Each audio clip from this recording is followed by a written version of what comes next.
It's time to break down the Buffalo Bills Week 5 opponent, the challenges they present, and what the Bills need to do to deal with them today on Locked On Bills.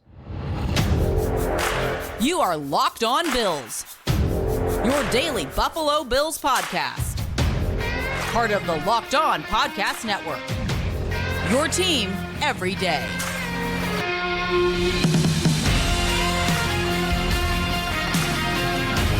What's up, Bills Mafia? It's Joe Marino, author of Go Bills and Buffalo's Run, also the co-host of the Locked On NFL Scouting Podcast, and I'm your host of Locked On Bills. Want to thank you for making Locked On Bills your first listen every day, and a big welcome and shout out to our everydayers. You know who you are. Those of you who never miss a single episode, I appreciate y'all being here very, very much. I'd also like to invite you to subscribe or follow for free on YouTube or wherever you listen to podcasts. We're part of the Locked On Podcast Network, your team every day.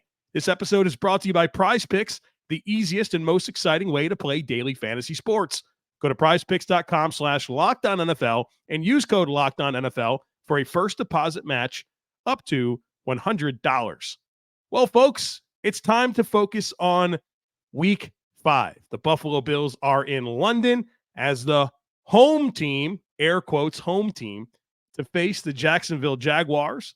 The game will be played on Sunday, October 8th at 9:30 a.m. Eastern Time at Tottenham Hotspur Stadium in London. You heard that correctly, 9:30 a.m. Eastern Time. So you got to wake up on Sunday, get in front of your TV, and watch the Bills play. The game will be broadcasted on NFL Network. Rich Eisen is on the play-by-play. Kurt Warner is the game analyst. And Jamie Erdhall is a sideline reporter. This is going to be the 19th all-time meeting between the Bills and Jaguars, and the teams have split the first 18 matchups. The Bills are 9-9 all-time against Jacksonville. The last meeting was 2021, a game we'd all love to forget, but we can't. A 9-6 Jaguars win against that dreadful team coached by Urban Meyer. The Bills had a rough day that day. Turnovers, had some early penalties. You just felt like they weren't themselves at all. And the loss probably cost the Bills the number 1 seed in the playoffs that year. And so you certainly feel like you're ready to get some revenge, I guess is the word. But that was an ugly game, one of the most ugly games I can remember under Sean McDermott. Sean McDermott is 1-2 in 3 career games against Jacksonville. The Bills enter this game 3-1. The Jaguars are 2-2. Looking at the Jaguars season, they beat the Colts in week 1, 31-21. They lost to Kansas City in week 2, 17-9. Then they lost in week 3 to Houston, 37-17. And then last week, they beat the Falcons 23-7 in London. And that's such an interesting dynamic with this Jaguars team, who they're staying out there playing consecutive weeks in London. And, of course, the Bills are flying in after practice on Thursday. And so the big question is, who does that benefit? You know, the Bills have been very accustomed to weird scheduling, whether it's been playing home games in Detroit, time switches. Remember the COVID year, they're playing on Tuesdays. I mean, the Bills have been very accustomed to disruptions in their normal routines, and they've handled that quite well. Meanwhile, the Jaguars are very accustomed to playing in London, but they've never played there back-to-back weeks. And you start to ask yourself, well, you got a bunch of grown men away from their families. I'm guessing they probably want to get home and into their routine, and they've been there for quite some time. So I'm not sure who it benefits, and it'll be interesting to find out. I think it's going to be a regular football game, right? I think you're going to see the Bills play their traditional style. I don't think they're going to be sluggish. Like I said, they have great leadership, and they've handled these types of circumstances quite well in the past. And then, you know, Jacksonville, they've been down there. They know that they don't want to fly back to Jacksonville with a loss. So there's probably going to be a lot more normalcy to this than we anticipate in terms of who gets the advantage based on the scheduling dynamics. Head coach of the Jaguars is Doug Pederson, 55 years old. He's in his second season as the head coach in Jacksonville, and he was the Eagles head coach for 5 seasons previously. In Philadelphia, he went 53-47-1.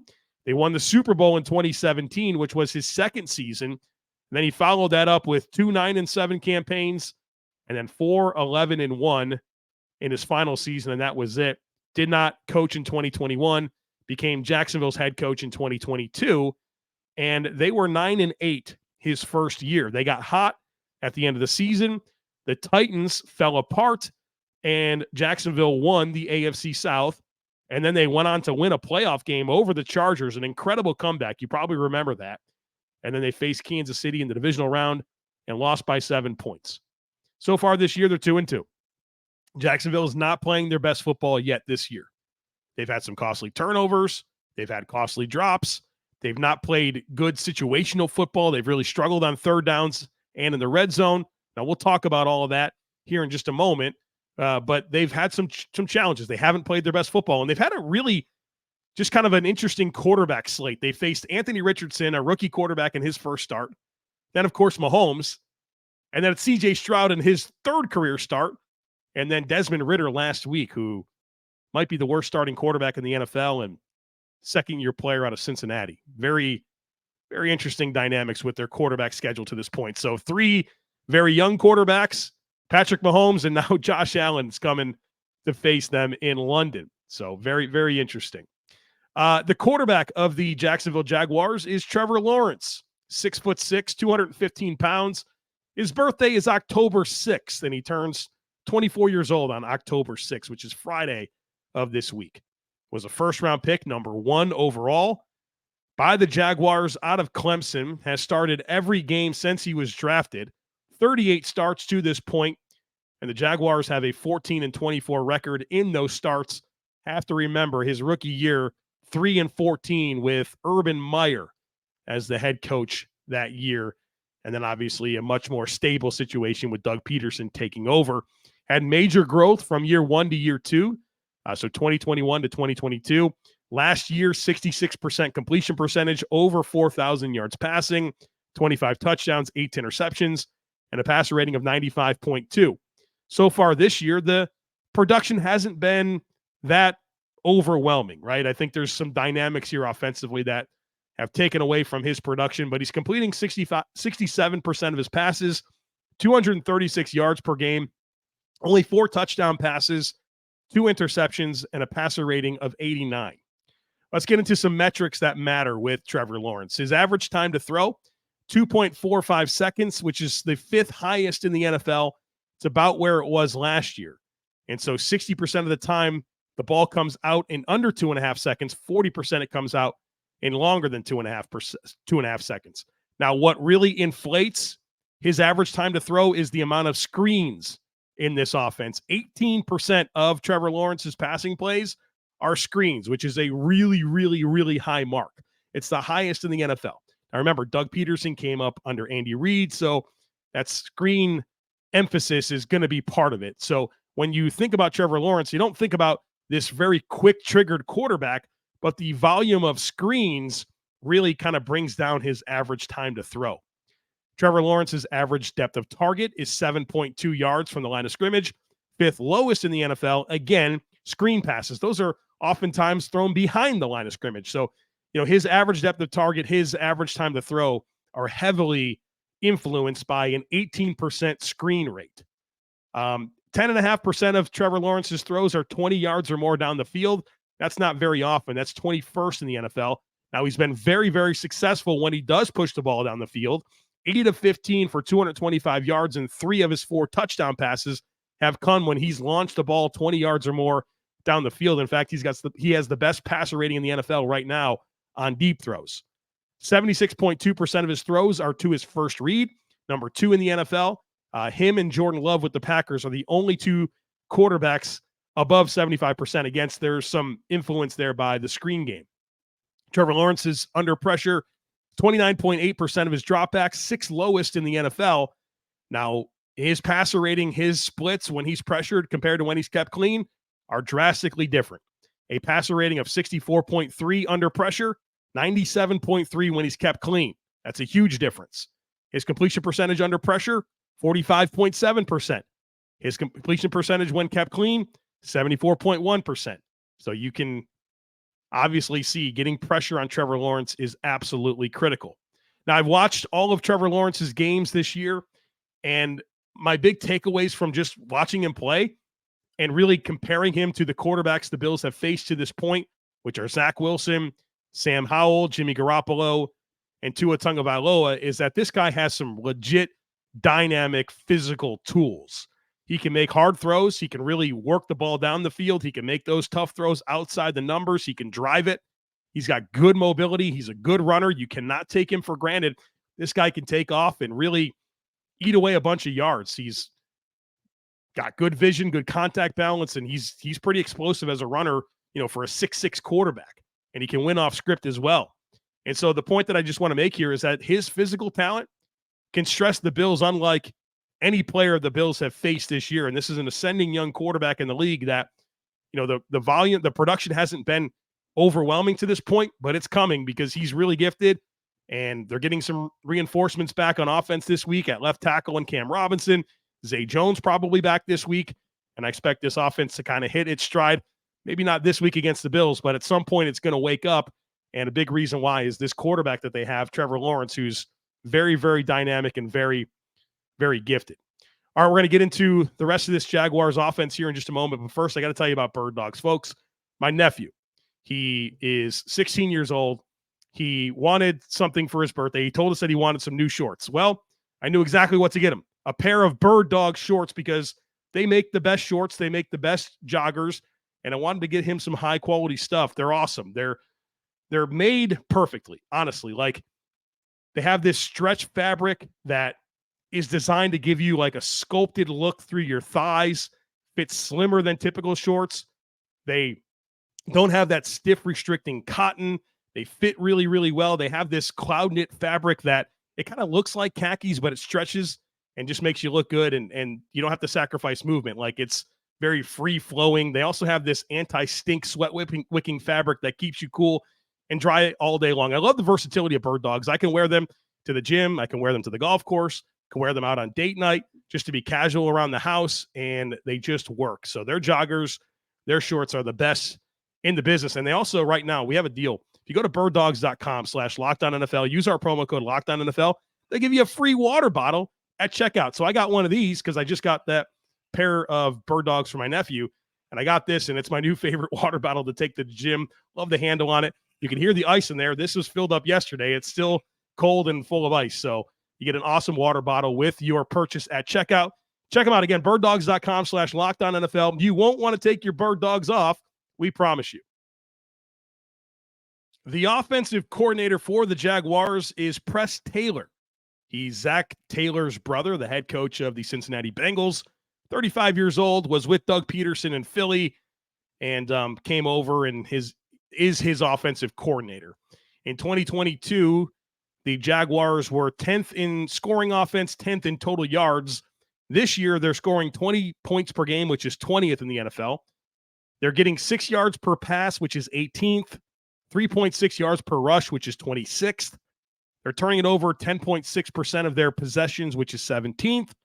They score a touchdown they score 31.9% of the time, which is 19th in the NFL. Third down conversions very low, only 31.4%. That's 29th in the league. And their red zone touchdown percentage is only 44%, which is 26th. And so kind of have a lot more expectations for this offense. It has not hit its stride to this point. There's been some issues with the interior of the offensive line. Again, Zay Jones missed a couple of games. They're still acclimating. Calvin Ridley. Their depth at running back hasn't quite been what I think they expected it to be. So a lot here that they're still trying to sort out with this offense. Personnel-wise, let's talk about it. Their receivers, their number one receiver is Christian Kirk. They signed him last year to a pretty big contract, and he rewarded them. He really produced, and he's off to a pretty good start again this year. He's complemented by Calvin Ridley, who, former first-round pick of the Falcons, had a big year 3 years ago. Then he had the suspension due to gambling, missed all of last year. Now he's back. He's part of this offense. He's been kind of streaky, looks pretty explosive. He's had some drop issues. I think his drop rate is only over 20% right now. And so I'm sure he'll stabilize at some point. He still had good production to this point, but the reliability hasn't been there. And then Zay Jones, you guys know him, former Bills receiver, went to the Raiders, and then, of course, Jacksonville, and has really kind of been a solid receiver since. And Trevor Lawrence trusts him. He missed 2 games this year, and I think they're expecting to get him back. So their top 3 receivers, wide receivers, are Christian Kirk, Calvin Ridley, and Zay Jones. At tight end, Evan Engram is a big part of this offense. Very versatile tight end, not necessarily one that you look at and think of as this dynamic inline blocker, but they can move him around, and he's an athletic mismatch for most teams to deal with. And so the Bills will have their hands full with him. Luke Farrell is the backup, kind of a solid across-the-board player that's a good blocker, can do more of the inline stuff to free up Evan Engram. At running back, it's Travies Etienne, the first-round pick a few years ago, coming off of a pretty productive season.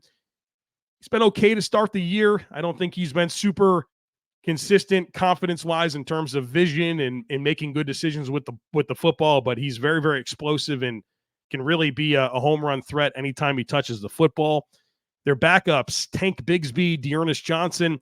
Bigsby, a rookie out of Auburn this year, a physical downhill back. He's had a fumble this year. I don't think he's quite earned the trust of the staff. And then Dearness Johnson, who I think is a good RB3, but doesn't get a ton of work in this offense. And so the way that the running backs have worked, I mean, it's 69 carries for Etienne.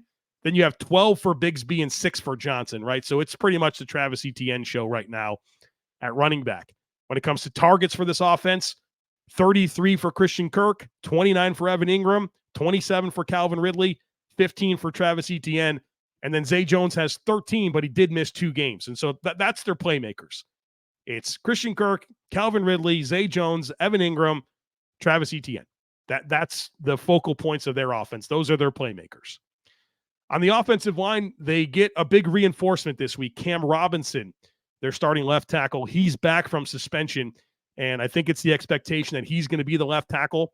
And then the left tackle who's filled in for him, who's played quite well, is Walker Little. He slides into left guard, and not really a spot he's had much experience. So far, he's not played a single regular season snap in the NFL at guard, but he did have 33 reps at left guard during this year's preseason. And so I think this was something they had some foresight on and anticipated that when Cam Robinson returned from suspension, Walker Little would come inside and play left guard. Never really thought of him as a guard. Definitely a guy that I thought would have a career at tackle, and I still think that's probably his best position. So kind of an interesting dynamic with him really getting tested for the first time in a regular season game at guard. Their center is Luke Fortner, second-year player, young, soft anchor guy, really, really athletic, brings a lot to this offense in terms of his movement skills, especially with how much screen game they want to run. But he's got a soft anchor, and you can definitely push him back into gaps in the run game. And so Daquan Jones, Ed Oliver need to be really excited about their matchups against him. Brandon Scherf, a long-term starter in the NFL, started his career obviously with Washington. He came over in a big free agency deal with Jacksonville. He's their right guard. And then their right tackle is their first-round pick, a rookie, Anton Harrison out of Oklahoma. I thought he struggled a lot in his first 2 games, but the last 2, he stabilized quite a bit. And so he's a rookie, so you definitely perk up when you hear that, but he's been pretty firm over there the last couple of games. So what are my keys for the Bills for the Bills defense against this Jaguars offense? Number 1, it's pressure on Trevor Lawrence. We talked about the splits. The completion percentage comes way down. The passer rating comes way down. You got to pressure this guy and make him worse, right? Most quarterbacks are worse when they're under pressure. This guy has a lot of physical arm talent, a lot of mobility, certainly the most gifted quarterback the Bills have faced to this point. And so I think you have to be ready for some of those new challenges that come with him, because he has access to more than any of these other quarterbacks the Bills have faced. And I mean that in terms of movement, in terms of where he can put the football down the field. So pressure on Trevor Lawrence is critical. Number 2 is you got to challenge the middle of this offensive line. You've got a left guard in Walker Little that's making his first career start at left guard. You have a center in Luke Fortner who has been pretty shaky. You really have to stress those 2 players. And of course, you want to stress the right tackle as well, but I think he's shown a lot more in the last 2 games. I think Walker Little and Luke Fortner are 2 guys that you got to really stress. Number 3 is be ready for the screen game. Screen recognition is going to be huge, and I thought that was better against Miami, not so much against the Raiders and Commanders. So you need to be ready for screen game, get population to the football, and understand that, about 20% of the time, this team is running screens when they throw it. So you got to be ready for that. You got to be good tacklers. And then number 4, win situational football. Went through it. This team, the Jaguars, have not been good on third downs. They have not been good in the red zone. So they're not sustaining drives, and they're not capping off drives the way that they should. And so this offense is going to wake up at some point. That needs to not be in week 5. It needs to wake up down the line. And you certainly feel good about this Bills defense, the way that they're playing, what they did against Miami. They certainly have some newness this week with no Trey White available, potentially Von Miller back. We'll see what happens with Rousseau. I'm not optimistic there. So there's going to be some different ingredients, but I still feel like the Bills should be able to play high-level defense and make sure that this isn't the week that the Jaguars offense wakes up. All right, we're going to talk about this Jaguars defense here against the Bills offense in just a moment, but first need to tell you about PrizePicks. Folks, check it out. PrizePicks is the funnest, most exciting, easiest way to play daily fantasy sports. I love the format. It's awesome. It's just you versus the numbers, not you versus thousands of other players, including pros, including sharks. It's just you versus the numbers. Here's what you do. You select 2 or more players, you pick more or less on their projected stats, and you place your entry. That's it. Doesn't take long. You can make an entry in under a minute, and when you win, the withdrawals are super, super quick. Love watching football. Love it even more when I have a PrizePicks entry going into games. It just makes it that much more exciting. So go to prizepicks.com/LockedOnNFL. Use our promo code LockedOnNFL for a first deposit match up to $100. Again, that's prizepicks.com/LockedOnNFL. Use our code LockedOnNFL. That'll get you a first deposit match up to $100. PrizePicks, daily fantasy sports made easy. The defensive coordinator for the Jaguars is Mike Caldwell, 52 years old, in his second season in Jacksonville, in his second season as an NFL defensive coordinator, was a linebackers coach previously with the Bucs, Jets, Cardinals, and Eagles. Kind of came up under Todd Bowles. So if you think about the staples of those Jets and Bucs defenses under Todd Bowles, some odd fronts, very good run defense, want to play some press man coverage on the outside. That's the style of defense the Bills are going up against. And I think that's a good thing because it's the next couple teams that they face are a lot of that, where you have the Giants and you have the Bucs as well coming up. So a good little primer here for some of the defenses stylistically that you're going to face coming up. In 2022, the Jaguars were 24th in yards, 12th in scoring defense. So far this year, they're allowing 20.5 points per game, which is 12th, 333 yards per game, which is 17th, 6.4 yards per pass play, which is 22nd, 3.9 yards per rush, which is 12th. They get a turnover 18% of drives, which is very good. That's 4th. They are allowing scores on 27.3% of drives, which is 27th. They get pressure on the quarterback, 26% of pass plays, which is 10th best, but their sack rate's pretty low, only 6%. That's 22nd. And so, like I mentioned already, like a weird slate of offenses that they faced. The Falcons with Desmond Ridder, the Chiefs, Patrick Mahomes, kind of week 2, the Chiefs offense hasn't quite woken up yet. Faced Houston and gave up, how many points did they give up to Houston? Like 33 points? 37 points to Houston. The Colts with Anthony Richardson, a rookie quarterback, their first start. I don't know. It's hard to really gauge how good this defense is. I like a lot of their talent, but how good is it? I think there's some questions about that. Let's talk about their personnel. On the edge, Josh Allen, the other Josh Allen, Trayvon Walker, former first-round or number 1 pick in his second season. Caleb Chason, who was a first-round pick a few years ago that really hasn't amounted to much. And then Yasir Abdullah, a rookie this year. So Josh Allen's their guy, right? Has been a pretty consistent, disruptive player throughout his first 4+ seasons, right? He's playing on the 5th-year option this year. Kind of a streaky player. We saw what he did last time he played the Bills, so I'm certainly mindful of that. That's kind of their guy when it comes to the D-line. Now, Trayvon Walker, as the number 1 overall pick last year, a lot of expectations there. He's always kind of been a raw player, right? Unbelievable athlete, great length, but has it amounted into playmaking? It never really has. Not at Georgia, not yet for the Jaguars. So we'll see when the breakout happens. It hasn't come yet. And then a couple of toolsy guys in Chason and Abdullah who are great athletes, but playmaking, right? That's what you're looking for. Like great athletes, but can you make plays? Haven't quite seen it yet from either of those guys.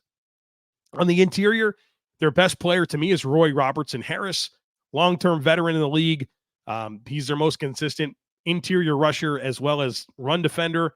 That's their best player inside. And then it's a bunch of other guys like Fali Fatukasi. They paid him a decent contract to come over. Hasn't made that much of an impact. Jeremiah Ledbetter, kind of a long-term rotational guy across the league, not a huge impact guy. Same thing with Adam Gostis, Angelo Blockson. Like those types of guys have been, to me, rotational players in the NFL. And I'm not sure that they have really a starter, like a quality starter outside of Roy Robertson-Harris within this interior defensive line. Now at linebacker, they have a good one here in Foye Oluokun. They gave him a contract to come over from Atlanta. Very, very athletic player, had a good first season there, and he's off to a good start in year 2 with the Jaguars. That's going to be their best player on the second level. Now they have Devin Lloyd, but I don't know if he's going to play. I don't think he's going to. He has a thumb injury, and I think he's expected to miss time here. And so they'll turn to Chad Muma, a second-year player out of Wyoming, a player I liked coming out, but I thought he was pretty rough last week against the Atlanta Falcons and didn't play that much as a rookie, maybe 500 snaps or something like that. So a young player that is still finding his way, likely the starter next to Foye Oluokun. Now, this cornerback situation is pretty good, especially their outside guys. Tyson Campbell is one of the rising stars in the league at corner. Very, very long, very, very athletic. I mean, you talk about physical traits at corner, he's got them. You know, you think about Tyson Campbell, Reek Woolen, Sauce Gardner, like those are the premier young, athletic, bigger corners out there with good length. So he'll be a big test for the Bills. And then Darius Williams, who's kind of the opposite of Tyson Campbell, where he's like 5'9", 187 pounds, has played some slot in the NFL, but he's doing a nice job as an outside corner for Jacksonville. And then their slot player, who's Trey Herndon, he's been there forever, it feels like. I don't know that he's a quality performer in the slot, but he's got a lot of time in Jacksonville, and he plays a ton. So that's their slot player. At safety, they got a good one here in Andre Cisco, young player out of Syracuse, big-time athlete, good size, physical hitter, and really good ball skills. And so Josh Allen will need to account for that guy because he can really, really be disruptive at the catch point, and his athleticism for his size is really good. I think he's going to be, you know, a star in this league and a guy that probably one of the better safeties in the league already and probably for a long time. His running mate, Rayshon Jenkins, average starter in the NFL.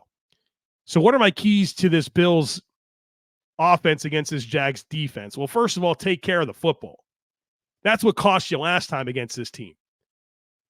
You didn't take them seriously. You turned over the football. You didn't play good ball. And they've got some guys here in terms of athletes that have a propensity to take away the football, and Tyson Campbell and Darius Williams and Andre Cisco and Foye Oluokun, Josh Allen, Trayvon Walker, super toolsy. And they have three takeaway games already this year. They forced 3 takeaways against the Colts, the Texans, there's the Colts, Chiefs, and the Falcons. They didn't get any against the Texans. And so you got to take care of the football. This team's taking it away at a high clip. You gotta not fall into that this week. Take care of the ball. Number 2 is don't let Josh Allen steal the show. He did last time. And not that Josh Allen steals the show every week against the opponent, but we've seen him do that to this team, and I can't help but think about it, right? I mean, you might feel the same way. And so you got to have a plan for that guy. And like I said, they do have some dynamic physical talents here in Josh Allen and Trayvon Walker, Foye Oluokun, Andre Cisco, Tyson Campbell. Those guys have all the tools in the world. Got to be mindful of those guys. And then number 3 is stress the depth and play matchups. For all the good talent that we talked about, Chad Muma is going to be starting. Trey Herndon in the slot doesn't scare me. How do you dictate terms against those guys? They got their players, right? They have good players. But in their sub packages, how do they match up against 12 personnel? When you put Davis and Diggs in the slot, can Herndon handle that matchup? Are they going to have Tyson Campbell travel around? Like, I think the Bills can really stress these back 7 players, and you should be able to find favorable matchups. And so stress it and find those matchups and go after it. because you can have some really, really good matchups that favor what you offer. Even, I mean, Darius Williams, I respect him a lot. He's 5'9". Can you get him ISO'd up on Gabe Davis? You get him ISO'd up on one of your tight ends. You should be able to do that type of stuff with the versatility that you have on offense. So those are my keys. Take care of the football. Don't let Josh Allen steal the show, and stress the depth and play matchups. Special teams real quick. The Jaguars have some stuff to mention here. Their kicker, Brandon McManus, was with Denver forever. Really solid NFL kicker. Big leg. He can hit it from distance. 82% for his career making field goals. He had one blocked recently, and he missed another this year. So 82% kicker. Again, long-term experienced guy. Their punter is Logan Cook. Outstanding punter. His 6th season in Jacksonville. I think he's probably one of the 10 best punters in the league. And then their return guy, Jamal Agnew. He's electric. 7 career return touchdowns. He's a great ball handler. I'm not interested in messing around with him at all. You know me, I love the idea of kicking it short and forcing returns. Not against this guy. I need Tyler Bass booting this ball out of the end zone over and over again. I need Sam Martin to make sure he's drawing fair catches and having good directional punts that are pinned towards the sidelines, because this is the type of guy that can really change a football game with how explosive he is and how good of a ball handler he is. So I have no interest in seeing Jamal Agnew with the ball in his hands as the Jaguars kick and punt returner. So not the week to mess around with that type of stuff. This guy can really, really make you pay. So that's the Jaguars. There it is, my primer. What the Bills need to do to get this win.